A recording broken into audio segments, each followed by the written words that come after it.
Hello and welcome to Ruckosaurus Rex, the channel where we review and discuss all things dinosaur and other prehistoric animals. How you guys doing out there? Hope you're having a great weekend. This recording's taking place during Labor Day weekend 2023.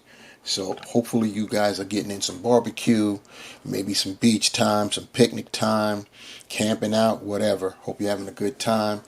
And by the time you see this, you will have had that good time. Anyway, speaking of this, what we've got going on here is the continuation of the Tyrannosaur series by Beasts of the Mesozoic. This is wave 2 that we're talking about, and the figure in question is the Proceratosaurus.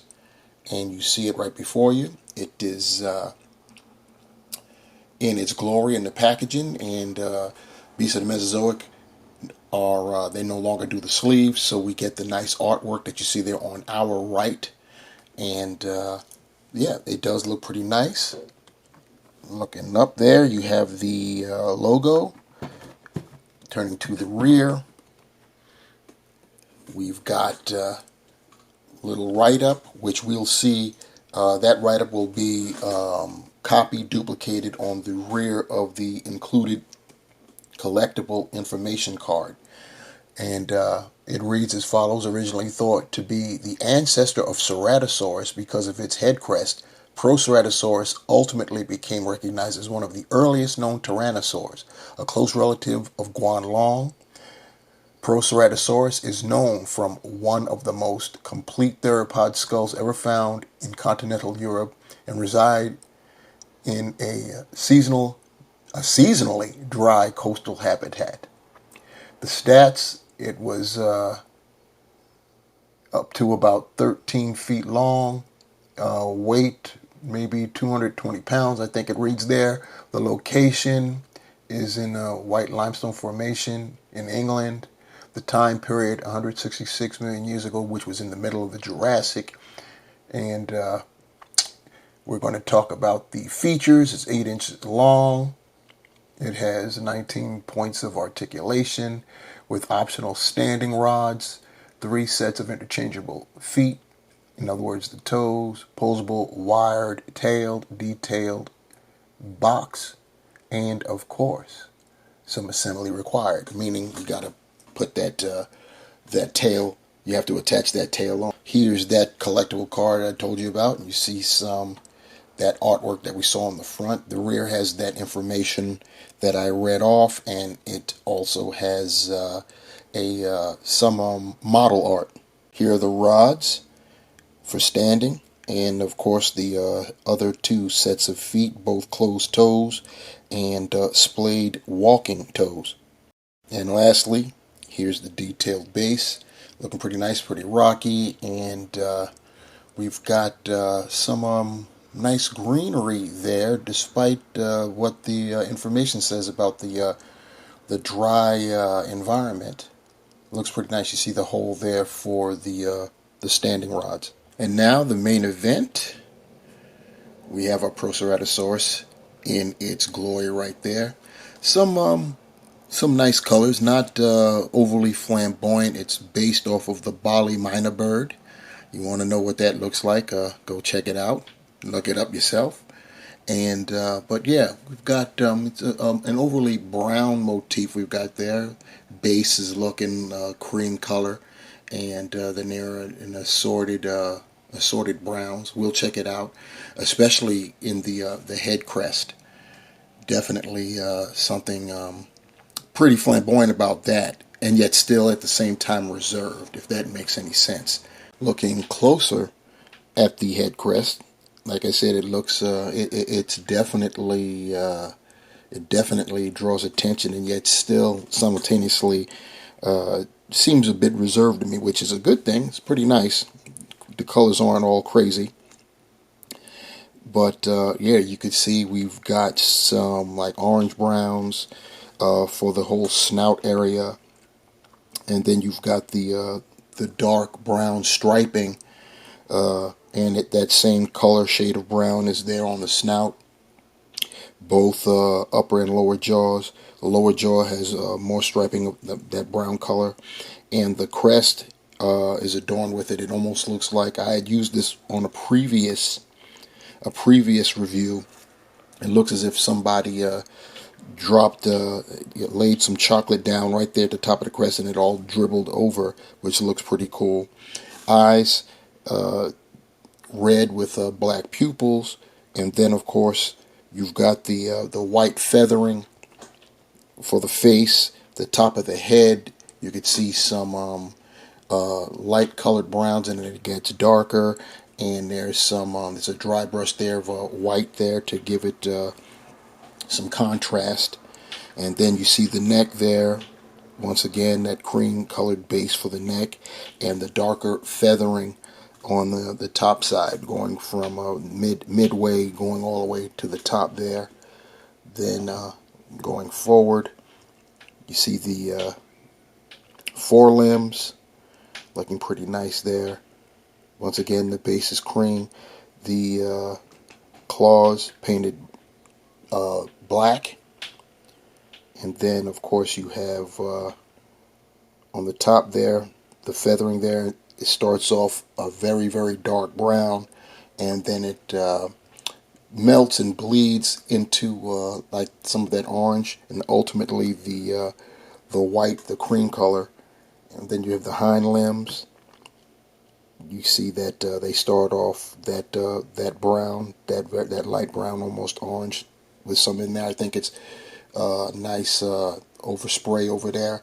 And then you've got the going further down into the lower legs, and you've got the scoots, and of course the black painted toes. Then you look at the rear, the tail striping, pretty nice there, and it ends, see if I get that so you can see it, plumage of feathers at the very end of the tail, dark kind of brown. But yeah, very nice underside. You see what's going on the underside there. You see the holes for the bendy wire, and there's no evidence of a cloaca, but you could see the feathering there. It's some light brushing there, so you could see the contrast and tell that it's feathering. So very, very nice.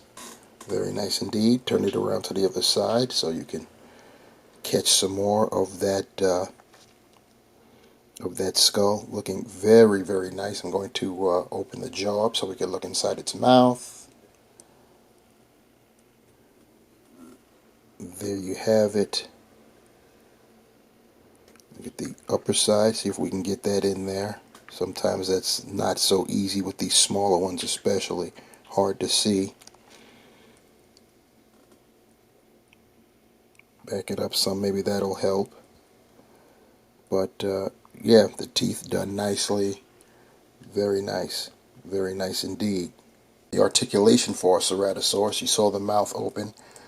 Head independently goes up, down, and left, right, pretty nice. And then you have the neck, which goes a fair amount too. So combine the two, you get some good motion. Very, very nice.